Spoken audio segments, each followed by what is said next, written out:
Bismillahirrahmanirrahim. Assalamualaikum warahmatullahi wabarakatuh.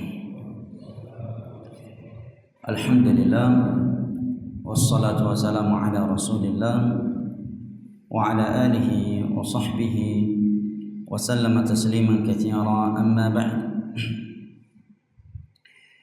Puji dan syukur senantiasa kita panjatkan kehadirat Allah Jalla wa Ala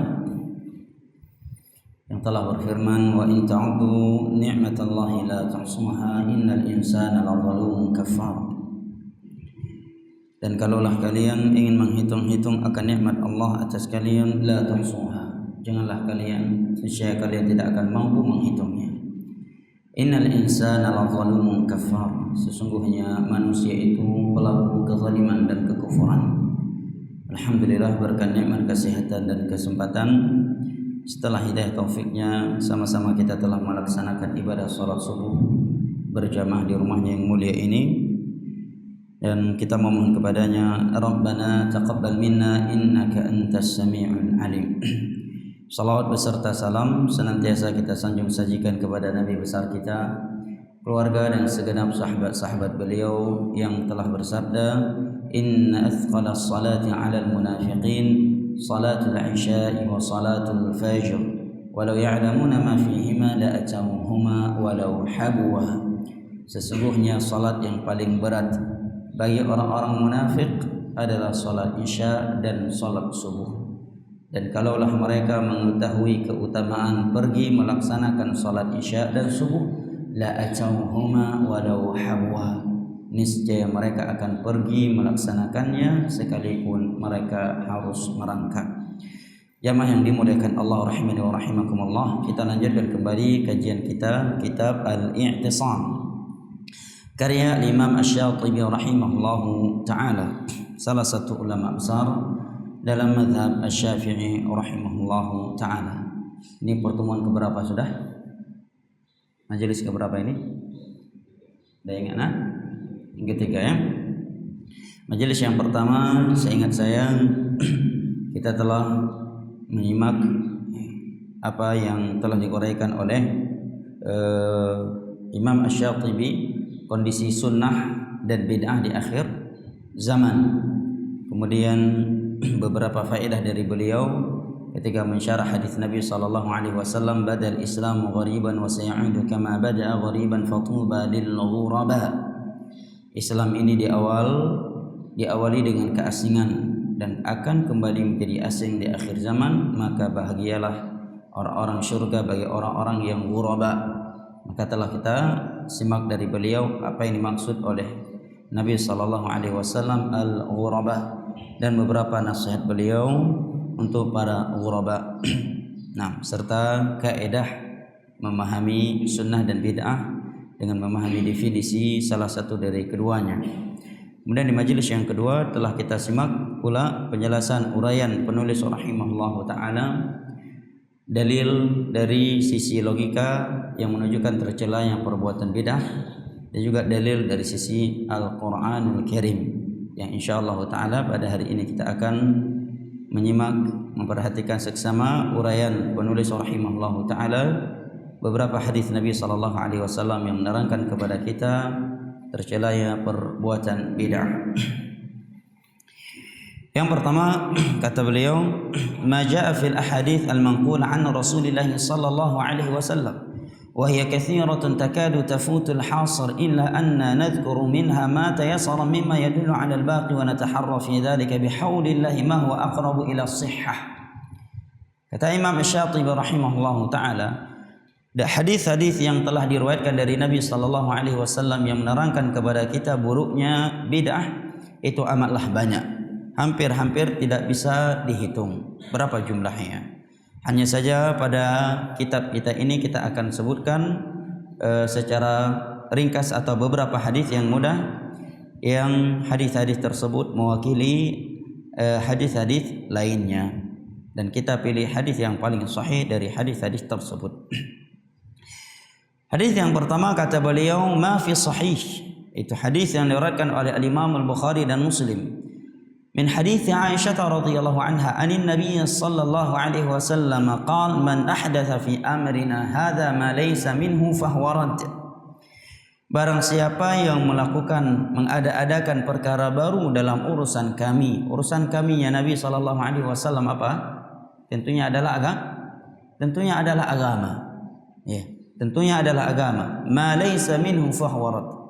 Yang mana perkara baru yang ia ada-adakan tersebut laysa minhu, bukan dari agama kami, fahuwa rad, maka amalan tersebut tertolak.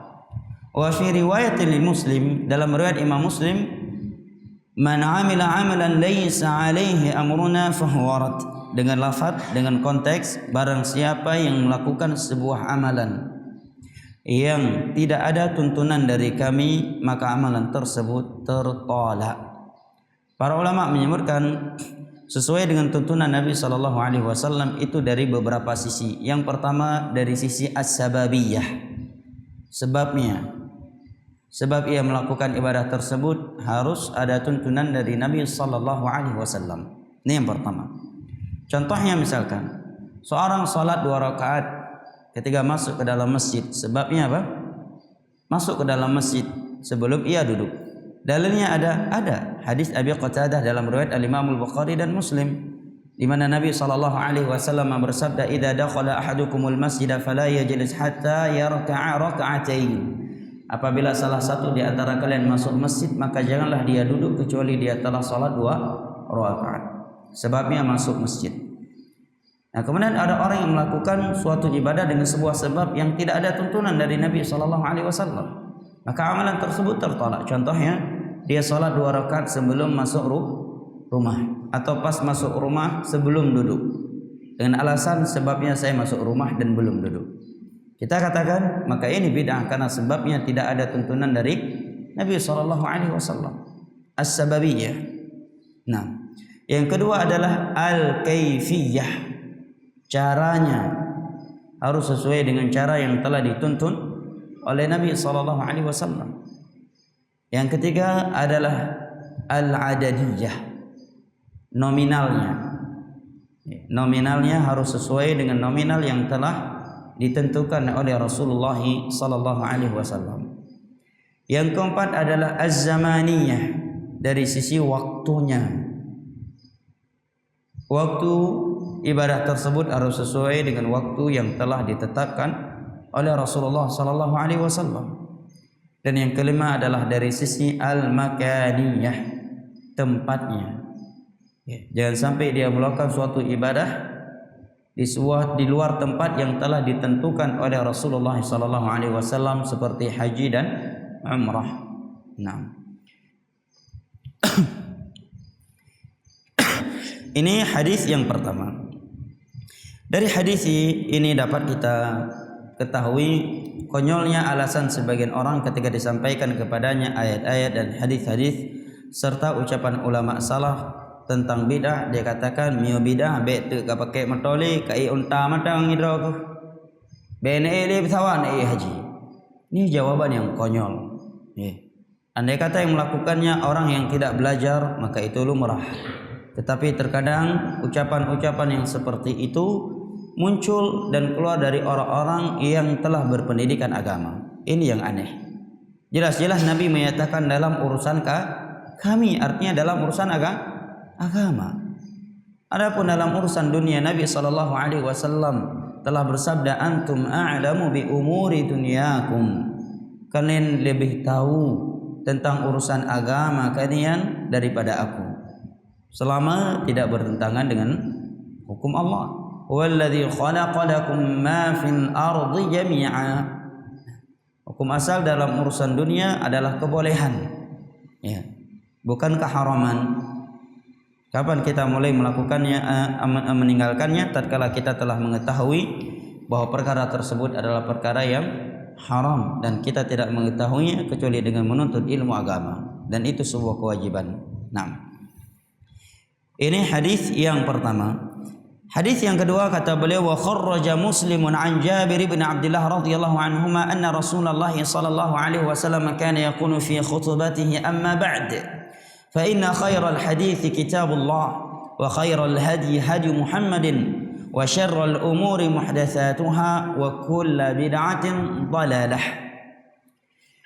Diriwayatkan oleh Imam Muslim dari sahabat Jabir bin Abdullah radhiyallahu anhu bahwa Rasulullah sallallahu alaihi wasallam dahulu di dalam khutbahnya selalu berkata, selalu menyatakan amma ba'du, adapun setelahnya fa inna khairal hadits kitabullah, sebaik-baik ucapan adalah ucapan Allah Jalla wa Ala, dan sebaik-baik petunjuk adalah petunjuknya Muhammad sallallahu alaihi wasallam. Wa syarrul umuri muhdatsatuha, seburuk-buruk perkara adalah muhdatsatuha, perkara-perkara baru yang diada-adakan dalam urusan agama ini. Wa kullu bid'atin dhalalah, dan setiap bid'ah itu sesat. Ini khutbah Nabi sallallahu alaihi wasallam. Setiap kali beliau berkhutbah, baik dalam khutbah Jumat ataukah khutbah yang lainnya, kalimat ini selalu beliau sisipkan. Nah, dan di hadapan beliau adalah para sahabatnya. Ya. Peperangan negara luar terhadap Islam di saat itu luar dan dalam. Tetapi tidak ada dari para sahabat yang berkata matang pembahasan bid'ah khilafiyah nanggro kara ico legop. Tidak ada para sahabat yang berkata demikian. Nabi SAW masih saja memperingatkan bahaya bid'ah, sedangkan negara hampir diambil oleh negara lain. Ini salah satu cara orang misionaris, mereka misionaris untuk menghancurkan Islam dari dalam. Itu syubhat dari kaum misionaris dan orang-orang yang terkena paham liberal. Jadi seakan-akan agama itu, ya, perjuangan agama itu hanya dengan memikirkan siapa presiden tahun ini, siapa gubernur tahun ini, dan siapa bupati tahun ini. Nah, apa yang dimaksud, apa yang diinginkan dari sebuah perjuangan kalau masih membolehkan kesyirikan? Apa yang dimaksud dengan sebuah perjuangan kalau dia melakukan perjuangan tersebut dengan melakukan bid'ah, dengan melakukan maksiat-maksiat kepada Allah Jalla wa Ala? Padahal Allah Jalla wa Ala berfirman, ya ayyuhalladzina amanu qu anfusakum wa ahlikum nara. Itu yang fardu ain. Kenapa demi fardu kifayah kita tinggalkan fardu ain? Qu anfusakum wa ahlikum nara. Apa arti qu anfusakum wa ahlikum nara? Sahabat Nabi yang mulia yang bernama Ali ibnu Abi Thalib menyatakan, dan beliau lebih tahu dari kita. Kata beliau, adibuhum wa'allimuhum al-khair. Berikan sanksi kepada keluarga kalian yang menyelisih agama Allah dan ajarkan mereka ilmu agama. Ya ayyuhalladzina amanu in tansurullaha yansurkum wa yutsabbit aqdamakum. Wahai orang-orang yang beriman, jika kalian menolong Allah, niscaya Allah akan menolong kalian. Makna menolong Allah di sini kata para ulama, an tutabbiqu ahkamahu tatbiqan sahiha. Engkau menerapkan, mengamalkan hukum-hukum Allah dengan penerapan yang benar dan tepat. Itulah bentuk pertolongan terhadap agama Allah Jalla wa Ala. Nah, seringkali ucapan yang seperti ini, ya, diucapkan oleh sebagian orang. Pada hakikatnya itu adalah untuk menjauhkan manusia dari kemurnian agama ini, yang mana dunia ini tidak akan tegak dengan baik dan tidak akan makmur kecuali dengan kemurnian agama ini. Di dalam sebuah hadis yang diriwayatkan oleh Imam Abu Daud dari Abdullah bin Umar radhiyallahu anhuma, Nabi sallallahu alaihi wasallam bersabda, idza raditum bizara wa akhadhtum aznab al-baqar wa taraktumul jihad fi sabilillah sallallahu alaikum dhulla la yanzi'u ankum hatta tarji'u ila dinikum. Apabila kalian telah lalai, terlena dengan tanaman-tanaman kalian, kalian telah dilalaikan oleh hewan ternak kalian, kalian pun telah meninggalkan jihad di jalan Allah. Jihad di jalan Allah itu, kata Imam Ibnul Qayyim dalam kitabnya Zadul Ma'ad, ada 4 macam. Ya, beliau sebutkan secara berurut, artinya ini secara berurut dalam agama dan dalam penerapannya. Yang pertama adalah jihadun nafs. Ini yang pertama, setiap orang wajib melakukannya. Tidak ada satupun yang bisa beralasan untuk tidak melakukan jihad ini. jihad melawan hawa nafsu. Dan jihad melawan hawa nafsu itu kata beliau terwujudkan, terrealisasikan dengan melakukan 4 hal. Yang pertama adalah menuntut ilmu agama, mengamalkannya, mendakwahkannya, dan bersabar di atas 3 hal tersebut. Atas ujian ketika melakukan 3 hal tersebut. Jihad yang kedua ini secara berurut. Yang kedua ini juga fardhu ain, setiap orang wajib melakukannya dan tidak ada satupun yang bisa beralasan, yang boleh beralasan tidak wajib melakukannya. Yang kedua adalah jihadu syaitan, jihad melawan syaitan. Dan syaitan dalam menyerumuskan untuk ketika ingin menyerumuskan anak Adam ke dalam neraka Allah, dia melakukan 2 senjata, syahwat dan syubhat. Apabila dia melakukan dengan syahwat, maka sabar adalah senjata kita untuk melawannya. Kalau dia menyuruh kita ke neraka Allah melalui pintu syubhat, maka ilmu agamalah yang akan menyelamatkan kita darinya. Wa ja'alna minhum a'immatan yahduna bi amrina lamma sabaru wa kanu bi ayatina yuqinun. Yang ketiga adalah jihadul munafiqin wa ahlil bid'ah. Jihad menjawab argumen-argumen sesat dari mereka misionaris, orang-orang munafik yang ingin merusakkan Islam dan menjauhkan kaum muslimin, mengeluarkan kaum muslimin dari agama mereka, dan ideologi yang merusak syubhat-syubhat mereka ahlul bid'ah yang memiliki akidah-akidah yang menyimpang dan menyuruh manusia kepada ibadah-ibadah yang bid'ah, sekalipun baik bid'ah tersebut bid'ah yang membatalkan Islam seseorang seperti bid'ah Jahmiyah, bid'ah Qadariyah, bid'ah Syiah, ataukah bid'ah-bid'ah yang mufassiqah, belum membatalkan Islam. Dan kitab-kitab ulama salaf seperti kitabnya Imam Ahmad, Al-Imam Al-Lalikai, Al-Ajuri penuh dengan bantahan mereka terhadap ahlul bid'ah sekalipun mereka masih muslim. Karena bid'ah merusak Islam dari dalam dan membuat manusia kebingungan di dalam agama Islam. Nah, yang keempat adalah jihadul kuffar, jihad melawan orang-orang kafir. Kafir ada 4 macam, ada kafir muahad, ada kafir dhimmi, dan ada kafir musta'min. 3 kafir ini harus dijaga hartanya, tidak boleh ditumpahkan darahnya, dan tidak boleh dihancurkan kehormatannya. Kecuali kafir yang keempat, kafir harbi, itu pun anak kecilnya, orang yang sudah lanjut usia ditangkap, ditawan, dan harus diberi makan, serta tidak boleh dihancurkan tempat-tempat ibadah mereka.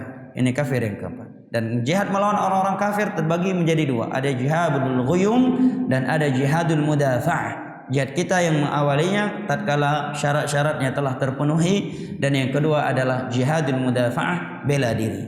Nah, sekarang dari 4 jihad ini jangan sampai kita lompat dari jihad pertama, kedua, ketiga langsung ke 4. Itu pun salah target lagi.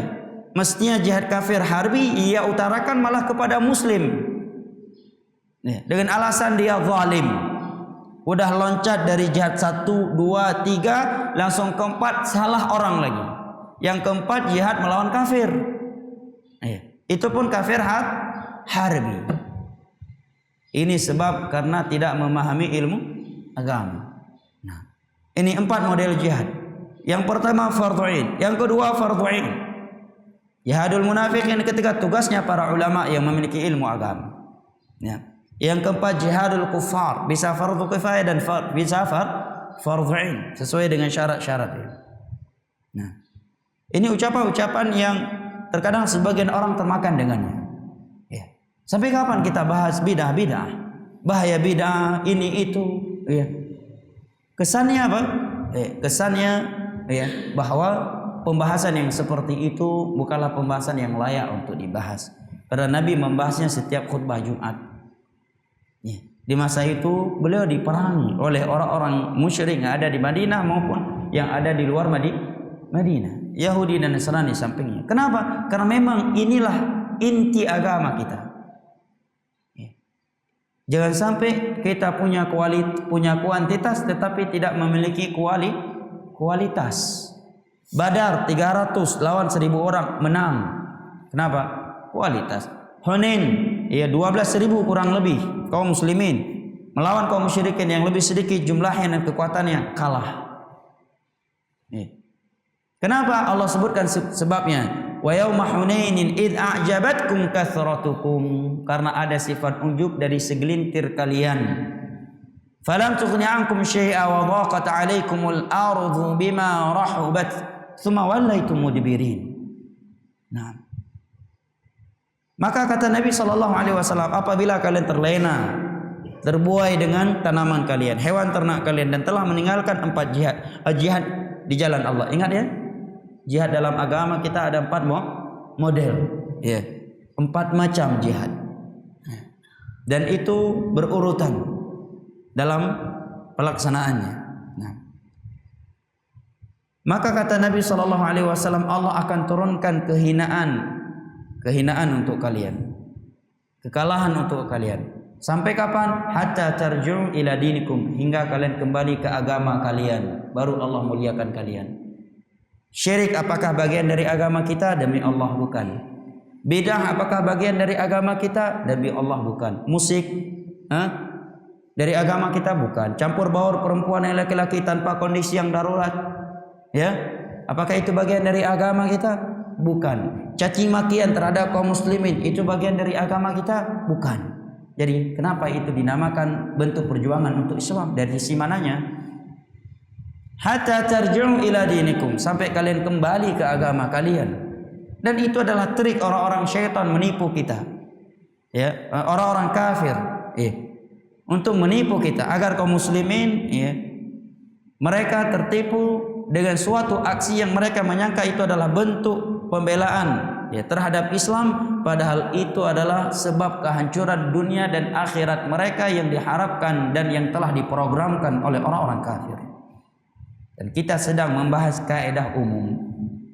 Nah, ya, ini kata Imam Asy-Syafi'i, hadisnya yang kedua adalah ini, hadis Jabir radhiyallahu anhu. Wa fi riwayatin, dan di dalam sebuah riwayat, kana Rasulullah sallallahu alaihi wasallam yakhthabun nas yahmadullah wa yuthni alaihi bima huwa ahluhu thumma yaqul man yahdihillahu fala mudilla wa man yudlilillahu fala hadiyalah wa khairul hadithi kitabullah wa khairul hadi hadi Muhammadin wa syarrul umuri muhdatsatuha wa kullu bid'atin dhalalah wa kullu muhdatsatin bid'ah.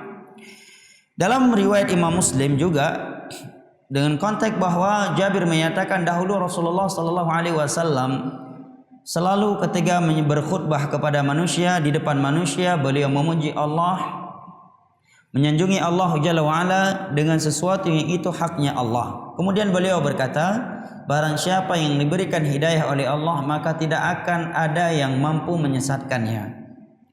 Barang siapa yang disesatkan Allah, maka tidak akan ada yang mampu memberikan hidayah kepadanya. Sebaik-baik ucapan adalah Al-Quran, sebaik-baik petunjuk adalah petunjuknya Muhammad sallallahu alaihi wasallam. Di sini perlu kita berikan catatan kaki yang penting dan perlu kita renungi. Nabi menyatakan di sini sebaik-baik petunjuk adalah petunjuknya Nabi Muhammad sallallahu alaihi wasallam. Pertanyaannya jamaah, apakah petunjuk Nabi untuk kita itu hanya sekedar salat? Hanya dalam masalah salat? Dalam masalah zakat, puasa, haji, umrah, hanya sekedar itu? Apakah tidak ada petunjuk dari Nabi SAW dalam menyikapi penguasa yang zalim, yang nepotisme, andai kata ia zalim dan nepotisme? Ataukah ada? Jawabannya satu dari dua, tidak mungkin ada yang ketiga. Ima orang tersebut akan menjawab tidak ada, berarti dia telah berdusta dan telah menolak agama Allah dalam hal itu. Karena hadis-hadis dalam masalah itu berserakan dalam kitab-kitab hadis. Tidak kalah banyaknya dengan hadis-hadis tentang riba.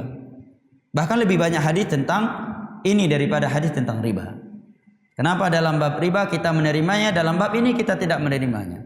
Hadis-hadis tentang menyikapi penguasa yang zalim lebih banyak daripada hadis-hadis zina. Kenapa hadis-hadis tentang zina kita terima, hadis-hadis Nabi tentang menyikapi penguasa yang zalim kita tidak menerimanya?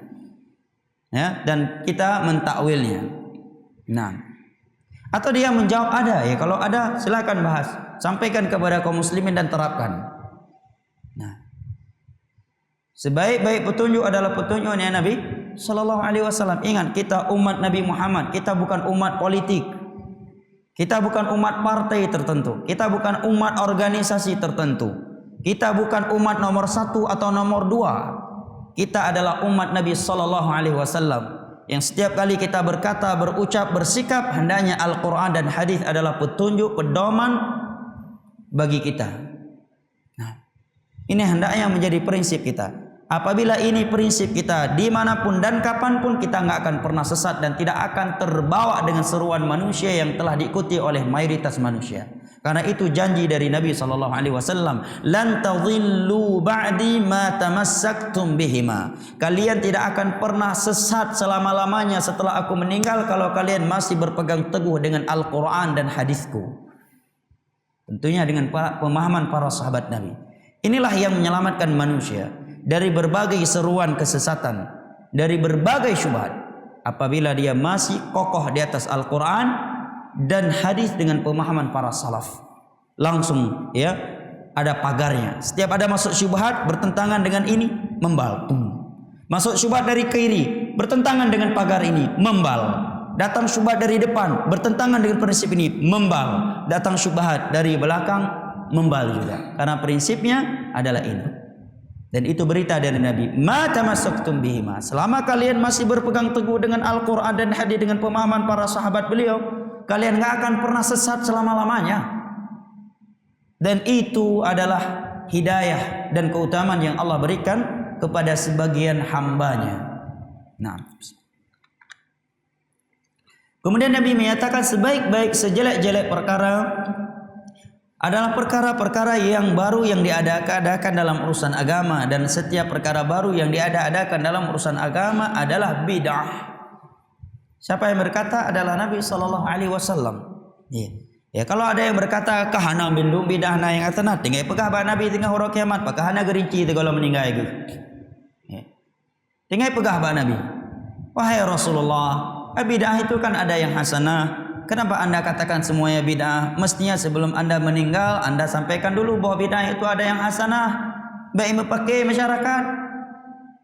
Rupanya kata Imam Syatibi, dari seluruh ayat dan hadis tentang bid'ah semuanya bunyinya umum. Tidak ada satupun istithna, tidak ada satupun dalil yang taqyid atau dalil yang mentakhsis keumuman hadis-hadis tentang bid'ah tersebut. Ini menerangkan tidak ada yang dikecualikan. Dari seluruh hadis semuanya bunyi umum, tanpa ada satupun dalil yang bunyinya rinci. Kalau ada bunyinya rinci, maka hadis yang umum kita bawa ke hadis yang rinci. Rupanya tidak ada, kata Imam Syatibi, yang telah kita simak di pertemuan yang sebelumnya. Nah, kalau ada hadis yang merinci, maka bisa kita ambil contohnya, misalkan ada hadis umum melarang kita salat setelah salat subuh dan salat asar sampai terbit matahari dan sampai terbenamnya matahari. Rupanya ada dalil lain yang menyatakan Nabi pernah salat ba'diyah zuhur, mengqadha ba'diyah zuhur setelah asar. Ada sahabat Nabi yang salat 2 rakaat antara rakaat fajar sunnah fajar yang tertinggal setelah salat subuh di depan Nabi dalam riwayat Abu Dawud. Maka kita katakan bahwa hadis yang menyatakan jangan salat setelah salat subuh, salat asar, itu enggak semua salat. Tetapi salat sunnah mutlak. Kenapa? Karena ada dalil yang mengecualikannya. Dalam masalah bidah mana dalilnya? Ya, kecuali ada hadis setelah sekian hadis yang menyatakan setiap bidah sesat, rupanya ada satu hadis datang kecuali bidah yang hasanah. Maka baru kita simpulkan seluruh bidah sesat kecuali bidah yang hasanah. Rupanya tidak ada, kata Imam Syatibi. Dan hal-hal yang dikatakan bidah hasanah bisa jadi ya satu dari 2 kemungkinan. Yang pertama, itu memang pada hakikatnya bukan bid'ah, tetapi masalihul mursalah. Ya. Atau memang bid'ah, tetapi ia ingin menamakannya dengan bid'ah hasanah. Dan syubhat-syubhat besar itu nanti akan dibahas oleh Imam Asy-Syatibi rahimahullahu taala. Naam. Dalil yang ketiga dari hadis Nabi SAW tentang bahayanya bid'ah adalah hadis yang diriwayatkan oleh Imam Muslim dari sahabat Abu Hurairah radhiyallahu anhu. bahwa Rasulullah sallallahu alaihi wasallam bersabda, "Man da'a ilal huda kana lahu minal ajri mithlu ujurihi man tabi'ahu min ghairi la yanqusu dhalika min ujurihim syai'a wa man da'a ila dhalalatin kana 'alaihi minal ithmi mithlu athami man yattabi'uhu la yanqusu dhalika min athamihim syai'a." Barang siapa yang menyuruh kepada petunjuk, dan sebaik-baik petunjuk adalah petunjuknya Rasulullah, maka bagi dia pahala menyuruh dan pahala orang-orang yang mengikutinya atas petunjuk tersebut tanpa mengurangi daripada pahala mereka. Ini keutamaan menyuruh manusia kepada jalan yang baik, jemaah. Ya. Coba misalkan seorang contoh kecil ya, misalkan seorang guru yang mengajarkan Iqra Al-Fatihah. Lehero wajib mata murid. Seumur hidupnya dia menggunakan Al-Fatihah, seumur hidup itu kembali kepada dia. Atau dengan sebab hartanya, atau dengan sebab idenya, kekuatannya, tahtanya, manusia mengetahui jalan yang benar, maka selama mereka melakukannya mengalir kepada ia pahalanya dengan sempurna tanpa mengurangi daripada pahala mereka sedikit pun, jemaah. Nah, ini akidah kita, dan ini yang hendaknya hadir dalam hati kita ketika menyuruh manusia ke agama Allah. Misionaris, hadis yang seperti ini tidak ada dalam hati mereka, tetapi semangat mereka kalau kita lihat terkadang mengalahkan kita dalam berdakwah. Pada dakwah mereka ke agama selain Islam, dan dalam hati mereka nggak ada hadis ini, ya kan? Tapi terkadang semangat mereka mengalahkan semangat kita. Nah, yang kedua kata Nabi, barang siapa yang menyuruh kepada kesesatan. Dan tadi telah beliau sebutkan hadis Nabi bahwa setiap bid'ah sesat. Bagi dia dosa menyuruh manusia kepada kesesatan dan dosa seluruh orang yang mengikutinya dalam kesesatan tersebut tanpa mengurangi dosa mereka sedikit pun. Artinya apa? Dia berdosa, mereka berdosa. Kalau dia ini plus dosa menyuruh manusia kepada kesesatan, ya, dosa ia sendiri dalam melakukan kesesatan tersebut, dan yang kedua dosa seluruh orang yang sesat gara-gara ia. Subhanallah, luar biasa dosanya, kan? Ya, sehingga jangan dibanggakan punya murid 200.000, ya, dan 200.000 tersebut melakukan kesyirikan atau kebid'ahan serta maksiat karena fatwa ia. Berarti 200.000 dosa manusia harus dia pertanggungjawabkan di hari kiamat. Nah, ngeri jamaah. Ini MLM, dosa atau pahala MLM. Nah, maka para ulama sebutkan di antara bentuk kasih sayang kita kepada dai yang sesat adalah kita memperingatkan manusia tentang kesesatan dia dan agar manusia tidak mengikutinya. Itu bentuk kasih sayang kita kepadanya. Kenapa? Agar semakin sedikit orang yang mengikutinya, sehingga semakin sedikit pula dosa yang harus dia pertanggungjawabkan di hari kiamat. Nah, misalkan kita tahu si A menyuruh kepada kesyirikan, menyuruh masyarakat kepada kebid'ahan, memperbolehkan sesuatu yang Allah haramkan, maka kita ingatkan jangan ikuti ini. Dia salah. Ini ayat hadis. Dia berkata demikian. Dia berkata demikian. Ini keliru karena bertentangan dengan hadis Nabi. Ini bunyinya hadis tersebut. Sehingga semakin sedikit orang yang mengikuti dia, maka semakin sedikit pula dosa yang ia pertanggungjawabkan. Kalau kita biarkan, kita puji dia, ini bentuk khianat kepada dia dan kepada masyarakat. Kita malah satu pentas sama dia, satu panggung sama dia. Diadai persatuan umat, sehingga semakin besar hidung dan ketelinganya tersebut. Semakin banyak pula orang-orang yang mengikutinya.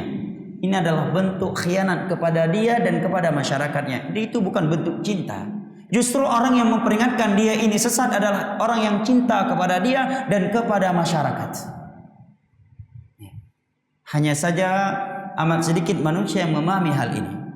Nah, di dalam Al-Quran Allah menyatakan wala yahmilunna awzarahum yawmal qiyamati kamilatan yawmal qiyamah min awzaril ladzina yudhillunahum bighairi ilm.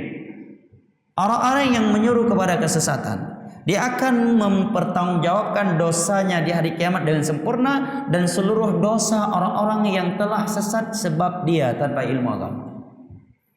Nah, cuma karena manusia sekarang dalam menilai dan bersikap bukan lagi dengan Al-Quran dan hadis, Di atas pemahaman para salaf, mindset mereka sudah berubah. Siapa yang mengingatkan manusia bahayanya syirik, bahayanya bid'ah, bahayanya maksiat ini, maksiat itu, bahayanya dai-dai di depan pintu neraka jahanam, divonis sesat, divonis kaku. Tapi dai-dai yang saling memuji di atas kesyirikan, kebid'ahan, nah inilah dai persatuan. Beliau memang dia sunnah juga, dia ikut salaf juga, tapi dia nggak keras, dia bagus kok, dia muji-muji saya juga kok. Itu khianat sama Anda, bukan cinta. Karena udah tahu Anda jelas-jelas menyeru kepada syirik, Anda menyuruh kepada bid'ah, Anda membolehkan yang Allah dan Rasulnya mengharamkan. Para sahabat, para tabi'in, empat mazhab sepakat itu haram, Anda menghalalkannya. Dan dia masih memuji Anda, tidak menyalahkan Anda sedikit pun. Itu bukan dai yang cinta persatuan, itu dai yang suka berkhianat. Ini hadis Nabi SAW. Berarti dia membiarkan saudaranya tersebut akan mempertanggungjawabkan semakin banyak dosa yang akan ia pertanggungjawabkan di hari kiamat. Nah, ini hadis yang ketiga. Hadis yang keempat. Nah, berapa menit lagi syuruk? 30 menit lagi, masa 30 menit? 10. Baik, kata Syekh bin Baz, syuruk itu 1 jam setelah sholat subuh. Kata Syekh bin Baz, 1 jam setelah sholat subuh, kurang lebih begitu. Syuruk artinya terpancar. Di saat itu cahaya matahari sudah terpancar, nggak mesti melihat bola matahari. Bola matahari kalau kita bukan di pinggir laut, jam 11 mungkin baru nampak, ya kan? Jam 10 baru nampak. Kurang lebih waktunya kata Syekh bin Baz 1 jam. Berarti berapa menit lagi? 10, 15. Taib. Hadis yang keempat, mentang ini dengarkan hadis-hadis bidah orang-orang. Matang ini dengarkan hadis-hadis bid'ah. Taib. Hadis yang keempat adalah rawah At-Tirmidzi wa Abu Daud. Hadis riwayat Tirmidzi dan Imam Abu Daud dari Irbad bin Sarih radhiyallahu anhu. Beliau menyatakan shalla bina Rasulullah sallallahu alaihi wasallam. Ini baru benar shalla bina.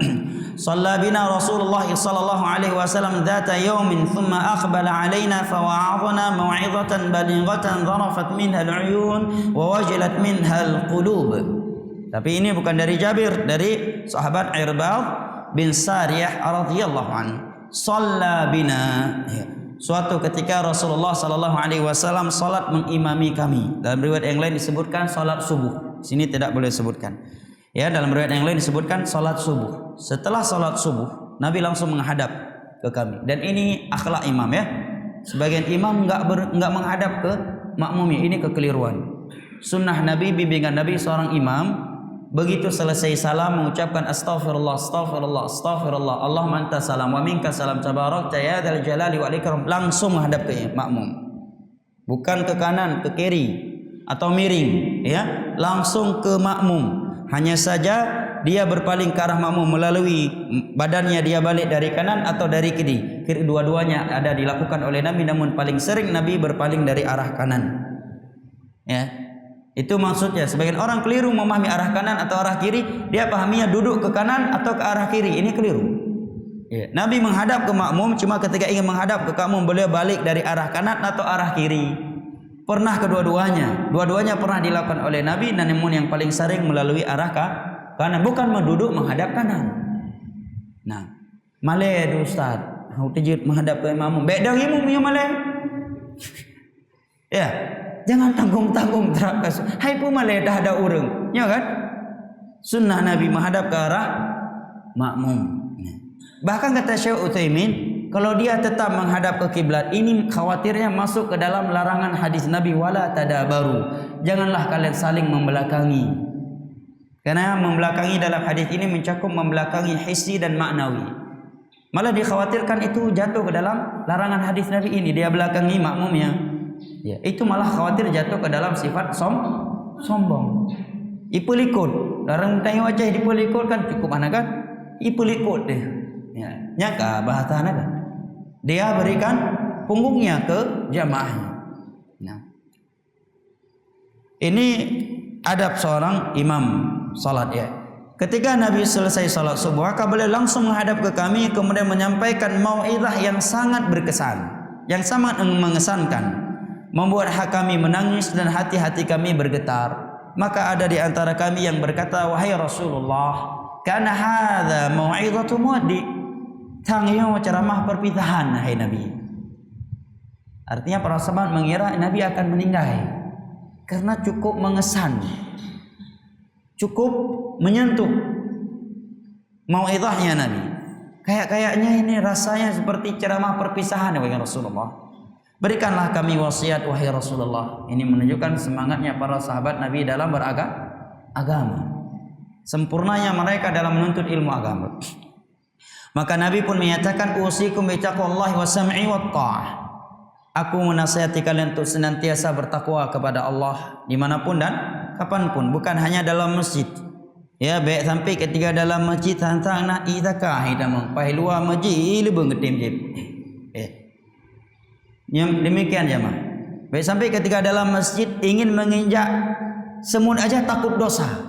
Tapi begitu di luar masjid, semua yang dia lakukan. Enggak ada yang haram, semua yang halal, paling parah syubhat, enggak ada yang haram. Ya. Demikian sebagian orang. Ya. Taib. Kata Nabi, hendaknya kalian senantiasa bertakwa kepada Allah. Yang kedua, hendaknya kalian senantiasa taat dan tunduk kepada pemimpin kalian walaupun dia seorang budak sahaya dari Ethiopia. Ini enggak syar'i. Ya, khalifah yang syar'i harus dari bangsa Arab dan tidak hanya dari bangsa Arab, dari Quraisy. Orang Arab yang bukan Quraisy enggak boleh jadi pemimpin dalam Islam. Itu aturan Islam. Berarti kalau ada pemimpin dia budak sahaya lagi. Enggak, ini menyelisih aturan yang pertama dari aturan agama. Sudah budak sahaya Ethiopia lagi. Berarti bukan pemimpin yang syar'i, mengambil bukan dengan jalur yang syar'i, tapi udah jadi pemimpin, kata Nabi, taati. Dengar dia. Ini menjawab syubhat sebagian orang yang tidak ilmiah. Kalian ini aneh. Demokrasi enggak boleh, milih enggak. Begitu jadi presiden, jadi gubernur, jadi bupati kalian bilang wajib taat, enggak nyambung kalian ini. Yang enggak nyambung yang di situ yang enggak nyambung. Ya. Ini hadis Nabi jelas. Kalau udah jadi pemimpin, walaupun bukan dengan cara syar'i, udah jadi pemimpin, taati, dengar, demi menjaga persatuan dan agar tidak tertumpahkannya darah. Ethiopia, budak sahaya, menyelisih dua aturan. Dia budak, bukan orang yang merdeka. Kedua, dia bukan Arab, bukan Quraisy. Berarti bukan kepemimpinan yang syar'i, tapi dia Muslim. Pemimpin kita taati. Selama yang kita taati bukan hal maksiat. Contohnya selama perintah dia tidak bertentangan dengan Al-Quran dan hadis, sekalipun itu tidak ada dalam Al-Quran dan hadis. Contohnya apa? Rambu-rambu lalu lintas. Tidak ada, tapi tidak bertentangan, maka wajib kita taati. Sekalipun tidak ada dalam Al-Quran dan hadis, tetapi tidak bertentangan dengan Al-Quran dan hadis, maka wajib kita taati. Syahidnya adalah berikut ini. Nabi menyatakan, barang siapa yang hidup panjang dari kalian setelahku, dia akan melihat umat Islam ini berpecah belah. Ikhtilafan katsira, dengan perpecahan yang cukup banyak. Ini berita dari Nabi. Dan itu pun fakta. Ya. Itu pun fakta. Apa perintah Nabi? Ketika umat Islam sudah berpecah belah, apakah Nabi menyatakan kalian bersatu aja yang paling penting deh? Walaupun ada yang syirik, ada yang bidah, ada yang maksiat. Jangan singgung-singgung syirik, jangan singgung-singgung bidah. Ya, kita jaga persatuan dulu. Yang penting siapa presiden kita tahun ini. Ataukah Nabi menyatakan ikuti partai ini, ikuti partai itu, ikuti organisasi ini, ikuti organisasi itu, ikuti ustadz ini, ikuti ustadz itu. Apa bimbingan Nabi? Mari kita simak. Kata Nabi, fa'alaikum bisunnati. Hendaknya kalian berpegang teguh dengan sunnahku. Sunnah adalah sinonim hadis, sinonim kalimat hadis. Baik. Bagaimana petunjuk Nabi dalam menyikapi penguasa yang zalim? Ikuti itu. Jangan ikuti apa kata kebanyakan manusia. Jangan ikuti apa kata partai-partai tertentu. Ikuti sunnah Nabi.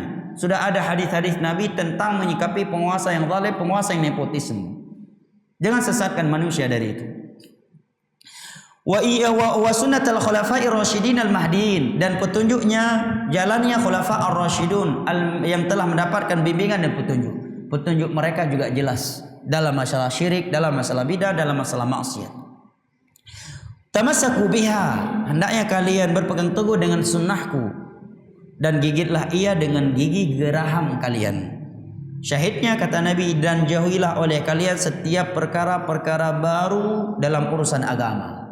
Nabi tidak menyatakan, ya lakukan aja demi kearifan lokal. Enggak. Demi kearifan lokal, demi menjaga persatuan, lakukan aja. Karena sebagian orang demikian. Syubhat. Dia udah tahu. Bahkan lebih parah lagi, itu ritual syirik. Syirik kecil, kecilnya syirik kecil lebih besar daripada maksiat zina dan seluruh maksiat. Dia udah tahu itu ritual syirik pesiju. Itu ritual syirik, itu budaya Hindu dalam merayakan anak mereka yang lahir. 7 bulan, ya, putera dan anak dan seterusnya. Dia tetap hadir, pada dia udah tahu, yakin, seyakin-yakinnya. Di situ ada khurafatnya, ada unsur akidah yang menyimpang. Itu budaya Hindu. Itu adalah syirik, ritual syirik, masih saja ia ikuti. Dan ada konsekuensinya nantinya di hari kiamat. Di antara orang yang terhalangi masuk telaga Nabi adalah orang-orang yang ada-adakan perkara baru dalam urusan agama. Andai kata seorang jatuh ke maksiat, itu jauh lebih mending daripada jatuh kepada syirik dan bid'ah. Maksiat tetap haram, tetapi jauh lebih mending daripada syirik dan bid'ah. Nah, Nabi menyatakan jauhi setiap perkara-perkara baru dalam urusan agama. Berarti kalau kita melakukan demi menjaga perasaan manusia, berarti kita lebih mengutamakan manusia daripada Nabi. Berarti kita demi mewujudkan persatuan, kita tinggalkan hadis Nabi. Mungkinkah kita akan bersatu dengan menyelisih hadis Nabi? Sedangkan Nabi menyatakan waju'ilatil dhillatu was-sagharu 'ala man khalafa amri. Kehinaan dan kerendahan itu akan menimpa orang-orang yang menyelisih perintahku. Perintah Nabi jelas, tinggalkan. Ya. Baik. Fa inna kullu muhdatsatin bid'ah. Setiap perkara baru yang diada-adakan dalam urusan agama adalah bid'ah. Wa kullu bid'atin dalalah, dan setiap bid'ah itu sesat. Ini hadis Nabi, luntuan Abu Furaihat tok terjemahi. Ya, tidak lebih dari itu. Ya. Mam yang menan madung urang sesat. Terarah ni kesimpulan kita nyo hadis Nabi. Lagi yang bunyi riwayat Al-Imam Abu Daud, Tirmidzi dan selain mereka, disebutkan oleh Imam Nawawi. Ya. Dalam 2 kitabnya, Al-Arba'in dan kitab Riyadhus Shalihin. Jadi jangan dikatakan orang yang membawakan hadis ini dai yang ekstrim, mutasyaddid, kecuali kita tunjuk batang hidung. Setiap bidah sesat. Nah, idra ni kinang si hadis ni. Yang baru dah pegang, nyan ustaz kru tak tunjuk boy hidung urang. Ai idra yang duk ide. Bidah sesat bah, drone sesat. Yang baru kru atau tertunjukkan partai ini, organisasi ini, pesantren ini. Tapi yang kita lakukan membaca hadis, menerjemahkan agar manusia mengetahui pesan Nabi. Kau dibilang ekstrim. Sedangkan dakwah sunnah yang menyampaikan Al-Quran dan hadis, siang malam nama mereka disebut dengan kesesatan. Berbagai vonis, berbagai provokasi terhadap mereka, bahkan secara individu mereka dijelek-jelekin. Tidak ada yang menyatakan itu dakwah yang ekstrim, mengumbar kebencian. Begitu kita baca hadis Nabi yang seperti itu dakwah yang mengumbar kebencian. Itu korban misionaris. Misionaris enggak mau kaum muslimin meninggalkan bid'ah. Karena dengan kaum muslim melakukan bid'ah, agama ini akan beraneka ragam. Karena orang kalau sudah mengikuti sunnah, meninggalkan bid'ah, otomatis bersatu di seluruh dunia. Otomatis. Enggak perlu kita bilang ayo bersatu, ayo bersatu. Tinggal kita bilang ikut bimbingan Nabi dalam beragama. Ikut sunnah Nabi, jangan ikut bid'ah, otomatis bersatu seluruh manusia di dunia ini. Contoh kecilnya aja, contoh kecil. Kita umrah misalkan, haji, kalau semuanya sesuai dengan sunnah Nabi, mungkin terjadi lagi zamannya pasti sama semua. Sekarang gara-gara bid'ah, daja umrah jino takke uleh dah. Takke uleh dah kalau perkataan orang ke Kaabah. Yang jangan doa la ilam, yang nyo doa la ilam, yang travelnya cukup debai ibadah. Mentah di travel yang paling sempurna. Travel lain panina buku tipe-tipe dah. Ini travel kamu ai duno lengkap mandum doa na ino. Ya. Tak oleh dah kalan. Ya. Nah yang melagu ikut Kaabah. berbagai macam ibadah, berbagai macam ritual bidah yang tidak ada tuntunan dari Nabi sedikit. Bahkan kita enggak bisa nyaman ibadah. Di raudhah payah mula ada mang raudhah. Bahkan kadang naik kinang bosoh hurung untuk merpa raudhah. Kadang-kadang enggak ikut bimbingan. Coba kalau semuanya ikut bimbingan Nabi, umrah hanya sesuai dengan petunjuk Nabi, haji semuanya sama, ya kan? Enggak ada yang beda-beda. Karena memang Al-Quran dan hadis universal. Contoh yang kedua, kalau semua kaum muslimin di dunia berzikir setelah sholat 5 waktu dengan cara yang telah diberikan petunjuk oleh Nabi, konteks zikirnya sama, bentuk jari jemarinya sama, ya, ketika berzikir suaranya sama. Nah, perpecahan nggak ada perpecahan. Tapi sekarang karena tidak mengikuti sunnah Nabi, jangankan tingkat internasional, tingkat kampung nggak beda, ya kan? Masjidnya dengan masjid J misalkan, ya, atau masjid Sabah kampung dengan masjid kampung lain, baru beda kampung, beda-beda cara zikir setelah solat 5 waktu.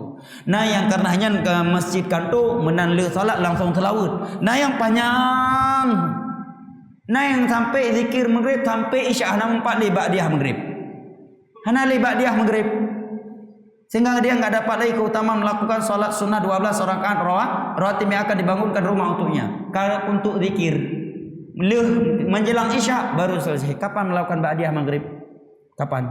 Walaupun ada waktu sudah menjadi menjelang isya, bukan lagi ba'diyah maghrib. Perpecahan terjadi, perbedaan, ya kan? Tapi kalau semuanya ikut sunnah, enggak perlu kita bilang ayo bersatu. Tinggal kita bilang tinggalkan syirik, tinggalkan bid'ah, pasti otomatis seluruh manusia bersatu. Tak purno akidah yang betul, hana payah dah tengok pilih lumoi di. Dengan dah purnokan akidah yang benar, Islam yang sesungguhnya. Kaidah pilih keroi pun lumoi ta pun lumoi dua, hana payah dah tengok dia. Ya bukan? Malah dia dah tengok lebih mudarat buat Islam. Begitu yang kalah adalah orang yang kita pilih dan dia tahu yang menang ini adalah orang yang sudah menilai kita musuhnya, tunggu aja dia balas dendam, ya kan? Tapi kalau kita ajarkan ke manusia Al-Quran dan hadisnya, apa yang datang lemoi satu lemoi dua, kaitu hagroi lemoi satu lemoi dua, sehingga yang menang pun nggak tahu dia siapa musuhnya, ya kan? Tapi kalau dari sekarang nomor ini, rupanya kalah. Yang menang adalah nomor yang kita selama ini seru jangan pilih. Apa enggak balas dendam dia? Hah? Hai gimana balas dendam? Tanya macam eta gesi naur tamita letah lawan roh kebaraya. Jihile tak punya, tak putulit urusan. Pelong kajit nomor isa di negara kan jamanan. Iya. Bahaya jamaah. Iya. Kamu aja enggak ikut Al-Qur'an. Coba kita tanamkan dari seluruh masjid semua ustaz dalam khutbah Jumat menerangkan Islam yang sesungguhnya. Nya apa ya tengok nomoinyo beh. Kaidah geroi, lemoi tah yang dipilih. Kaidah nilai geroi tah yang paling bahaya untuk Islam. Dari yang bahaya-bahayanya, mandum bahaya, mandum mana bela Islam. Cuma yang paling mending tah kaidah nilai geroi. Sehingga yang menang pun tidak mengetahui mana musuh dia. Nyo kai pun nyo musuh-musuh roh. Pereh tengah mi roh terpilih. Ya, kayak kamu mulai ada rencana mi roh terpilih, pereh awak roh tu. Gara-gara dakwah yang amburadul. Tapi kalau semua diajarkan Islam yang sesungguhnya, kenapa ya ada tengok? Ya, rupanya menang. Yang kita selama ini tidak mau memilih dia. Dia pun nggak tahu bahwa kita memilih selain dia. Lihat kalau mengikuti manhajus salaf, nyaman negara ini, tenang. Ya, enggak ribut-ribut. Santun agama ini. Ya, tapi pasti. Nah, dari inokan abe rukun dateri lemoi rupaji talo ki bande. Hah? Hai bala dendam. Ita yang matang baru tae kabit matang. Tamita ada yang orang yang minta minat. Kabit yang baru kabit dalam sebuah instansi. Kata minta tah lawan orang. Ya kan? Apalagi orang yang sudah sebelumnya dicaci maki, dibilang banci ini dan itu.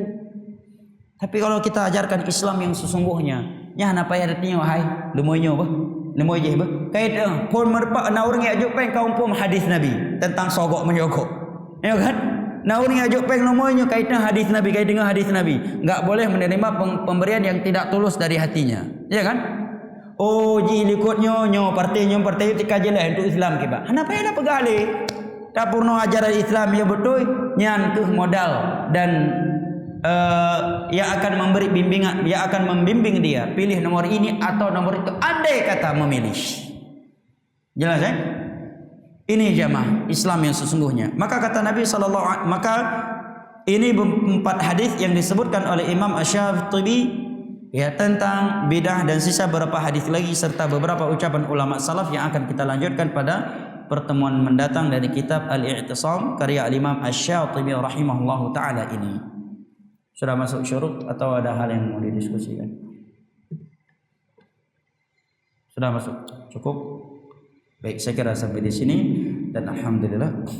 Wassallallahu ala nabiyyina wa ala alihi wa sahbihi wa sallama tasliman katsira. Subhanakallahumma wa bihamdika asyhadu an la ilaha illa anta astaghfiruka wa atubu ilaik. Wassalamu alaikum warahmatullahi wabarakatuh.